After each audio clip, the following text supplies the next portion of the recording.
You've come to the right spot. It's another edition of Lewis at Large. 60 minutes of smart talk radio is in your future, with guests from all walks of life and all points of view. And now, with this week's edition of Lewis at Large, here's your host, Warner Lewis.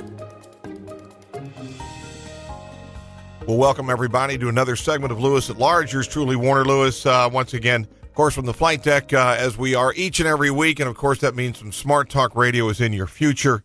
This segment, certainly no exception. Our special guest is Chris Simmons.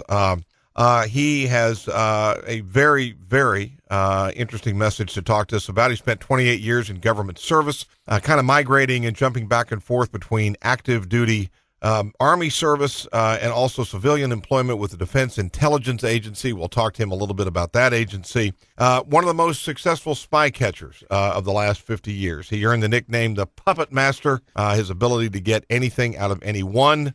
He is naturally, of course, a student of human behavior, and he successfully ended or crippled the careers of over 80 spies, trying his best to keep the nation safe as much as he can be. Chris, how are you, my friend? I'm doing great. How are you today? Good. We have had people from intelligence agencies on in the past. Their path to those agencies is always pretty interesting. Share with our Lewis at Large listeners, if you would, Chris, from the military service, what got you into work with the Defense Intelligence Agency? Well, actually, just getting into the intelligence work was, I don't want to say an accident, but it was luck on my part, because I had actually started off as an infantry officer in the 82nd Airborne and was having a great time leading soldiers, and it came time to get my follow-on assignment. And the Army's tradition is after your troop time, you get a staff job and become well-rounded. And so they lined a bunch of us up and went down the line giving us different jobs. They got to me and said, "You're the new assistant intel guy." And the rest has been history. And I just stayed on active duty for almost 10 years the first time and wanted to stay in the U.S.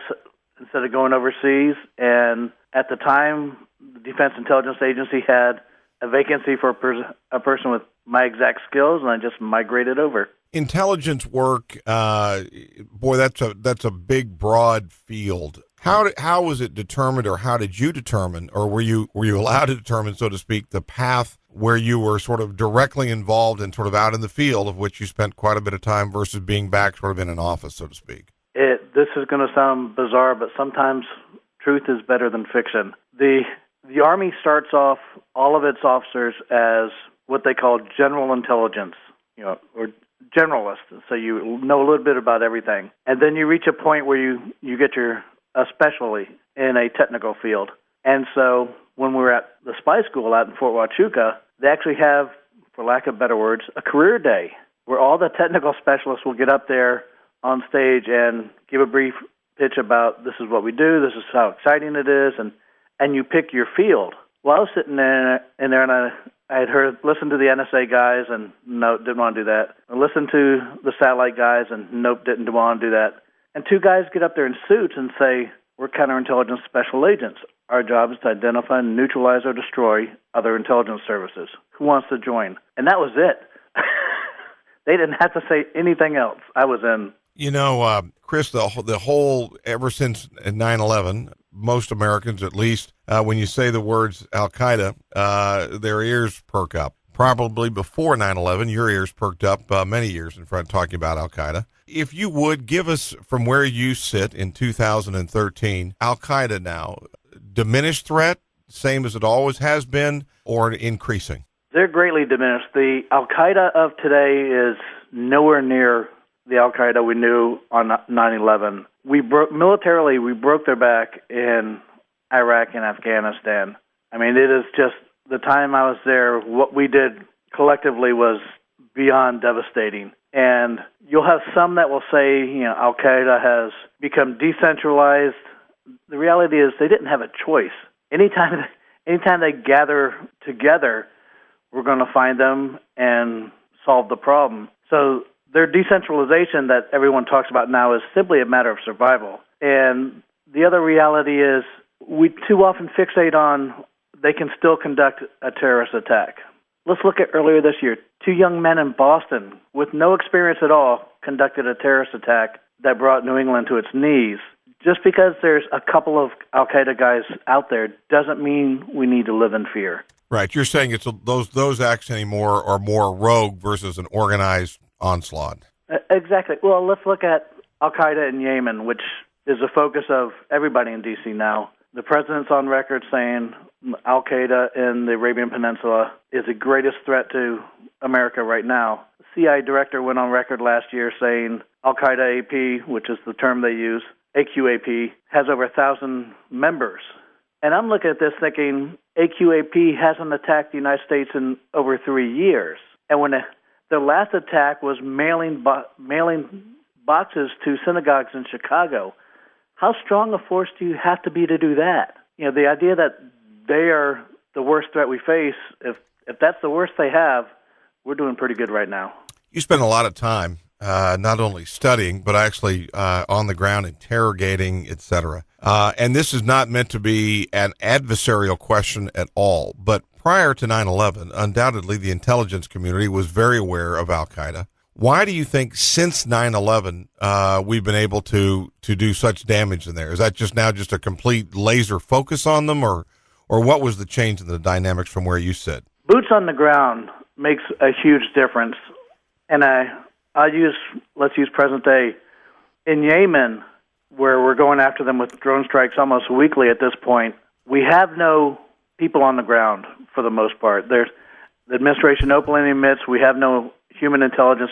We have no traditional spies on the ground. Everything we do in Yemen is from intercepting their communications, which is why we're not inflicting damage on them. We're doing lots of drone strikes, and Bloomberg did a great piece this morning that appears, and if their sources are accurate, in the last 4 years in Yemen, we've been able to kill 4 senior officials out of 91 drone strikes. I contrast that with when I was on the ground in Iraq and Afghanistan, because it was really a slugfest. And, you know, we did have boots on the ground. We ran great operations, and that having human intelligence on the ground is the game changer. When you're face to face, you're going to get the intelligence. You're not going to make mistakes and kill innocent people. You're going to get the people that need to be caught. Again, if you just joined us, yours truly, Warner Lewis from the flight deck of Lewis at Large Radio. Rolling along here with some Smart Talk Radio with Chris Simmons, who spent over a quarter of a century in service to the country, active duty military, along with civilian employment with the Defense Intelligence Agency. In Iraq, his interrogation operations were so feared by Al-Qaeda and others that they were dubbed his interviewing technique as the cemetery and the devil's den. You know, Chris, you've seen things a lot of people never see, never experience.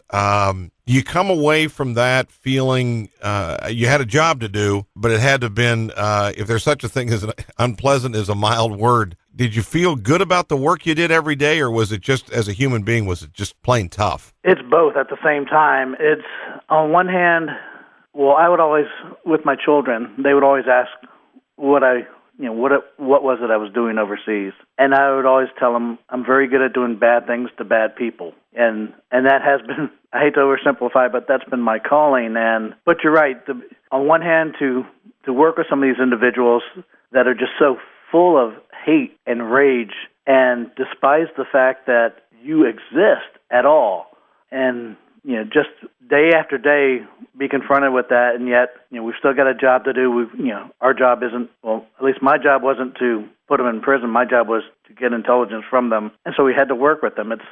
So it's more keeping your eye on the end result. You know, at the end of the day, the world's a better place because of what we did. Were you're, and I'm curious as to when you were doing the job, doing these interrogations, working hard to get intelligence information that the country very much needed. Did you feel, as a guy again with boots on the ground over there, your hands were tied in what you were allowed to do, so to speak, or do you feel like you had the tools necessary? A little bit of both. I had the misfortune of going over right after the scandal at Abu Ghraib prison, which, as your listeners may recall, was when some out-of-control soldiers did some things to detainees that they should never have been done. And so in the year that I was there, my organization had nothing to do with that. But there was such an overreaction by the administration to the Abu Ghraib scandal that everybody that handled detainees was inspected 17 different times over the next year. And so you can imagine, we're in the middle of a war. You're trying to do operations, trying to launch missions tonight based on intelligence you're getting right now, and you have to give tours, essentially, and take hours out of your day to explain that, to officials from the Pentagon and elsewhere that no, torture doesn't work. Torture's for amateurs. Interrogation's a mind game. You get inside your head, you get them to talk, and everything moves on from there. And we had a lot of creativity and latitude in what we did, but just the disruption of knowing that someone's always right there, ready to jump in at the slightest little complaint. And as you would imagine, when the American forces were finished with detainees and they went to an Iraqi prison, they would almost always file complaints of mistreatment. And you're sitting there going, "You're a terrorist. How did you get mistreated?" Honor among thieves. Yeah. Chris, and again, we're talking to Chris Simmons for over a quarter of a century, has been actually longer than that, has worked very hard in the intelligence community as well as active duty military. Chris, the work that you did, I know you were well trained, but in certain situations, particularly with a group like Al-Qaeda, some of this is newer stuff. You were breaking some new ground here, probably not only in how and the kind of things you were looking for in the interrogation, but just the whole situation. And I'm curious, what did you find that the terrorists, boy, this is going to sound simple, but think back, the terrorists, what did they have in common? And did they all 100% of their being believe in what they were doing, or was some of it just, you could tell there was some brainwashing veneer that they all had? Actually, we found some amazingly diverse results. One thing that really struck us early on, the Al-Qaeda, the idea that all of the Al-Qaeda fighters hate us and they're looking for the end and going to heaven and being surrounded by pleasantry, that is a myth. What we found was a lot of the mid and lower level fighters, this is a jobs program. That's all it is. Because what Al-Qaeda has done is gone into hopeless villages throughout the world, and there are about 1 billion people living in this situation. And Al-Qaeda will go into these villages, and they go after the teenagers and the young men and say, "Look, your life is hopeless. You've been a goat herder or a sheep herder or whatever since the dawn of time. That's all your family has ever done. That's all it will ever do. No one's ever gone to school. You're going to be dead at 40 from whatever diseases. If you come fight with us, we will take care of your family. And if we get enough soldiers from your village, we'll build a clinic. We'll have a doctor coming through every other week. We'll build a school. And if you get killed, we'll take care of your family for life. So you can become a hero. You can do what no one has ever done in your village." And when you're 18, that's a great recruiting tool. And that's how they've been filling their ranks for years. And these guys, once they're captured, they're like any other, young man. They never thought they would get caught. They were doing it for their village, thinking that, if anyone gets hurt, it's going to be someone else. And so it was things like that where the reality is so different from the way the media portrays everything. Chris, we've been talking a lot about Al-Qaeda. They're the ones that quickly come to mind, but there are other organizations, individuals, et cetera, out there that are very much involved in the same kind of terrorist activity. Any particular groups or in countries, for that matter, or situations that you see that either have been ignored or on the horizon now that we need to focus on? Well, the big one that everybody's already focusing on is Syria. And what you have there are several terrorist groups like Hamas and Hezbollah fighting for control. Now you have the Kurds moving in from Iraq to seize the border areas as a buffer for their own protection. And so it's really, if anything, it's no longer a fight against Syrian rebels against the government. It's every terrorist group in the Middle East wants a slice of what used to be Syria. And the longer this goes on, the greater their foothold becomes and the more access to weaponry and everything else they're going to get. We need to find a solution soon. How committed overall, forget who's president, Obama, Bush, Republican, Democrat, just in general, how supportive has, in your opinion, Congress been, the executive branch been, on the kind of efforts and resources that the intelligence community needs? I think to a degree they've been over-supportive, and I say that because I've watched for years as all an agency has to do is say, we need more money for counterterrorism, and they get it, and because everybody wants to be hard on terrorism. But right now, since 9/11, we've spent over $5 trillion, and we have agency after agency, in many cases with the identical mission. I can think back to Boston. I remember one press interview, they were talking about the investigation moving forward, and one of the police chiefs said they had over 30 counterterrorism agencies working together on the Boston terror bombing. And I was just floored. On one hand, I'm thinking, I've been in the federal government. You're never going to have 30 agencies work together. But the fact that there are 30 agencies with counterterrorism missions in the greater Boston area, that is such an extraordinary waste of resources when all it takes is a small number of people who know what they're doing and have the capability of doing it. You served with, again, a group called the Defense Intelligence Agency. Share with our Lewis at Large listeners, if you would, Chris. Tell us what their mission is and how do they differ from other agencies? Defense Intelligence Agency, or as we call it, DIA, has largely been out of the spotlight since its creation. It actually was created in the early 60s and is, in many ways, the Pentagon's answer to the CIA. The CIA is very good at what they do, but they do civilian information. They do politics, economic issues. DIA focuses strictly on military targets. So whether it's a traditional country or a terrorist group, if they have a military capability, DIA has people that are the experts on what exactly they have, how it's structured, how it's manned, and how we can beat it. Well, you are now kind of bringing us to present day. You're now stateside. You're safe. You are, again, back home, so to speak. My assumption is for the rest of your life anyway, you will not be going back into this work. Maybe that's incorrect. But anyway, share with our listeners kind of what you're doing these days and how has all of these experience combined to help you kind of focus on what you're doing now. Well, one of the things as we were finishing up everything in Iraq, as you mentioned earlier, we were extraordinarily successful in convincing al-Qaeda members and other high-value individuals to provide information. In fact, we had the highest record in Iraq, and out of 732 detainees, got information from all but 7. Never been achieved before. And as I got back and started putting everything in together, it occurred to me that what made us so effective in Iraq was just a more concentrated version of what we'd always done against spies and others.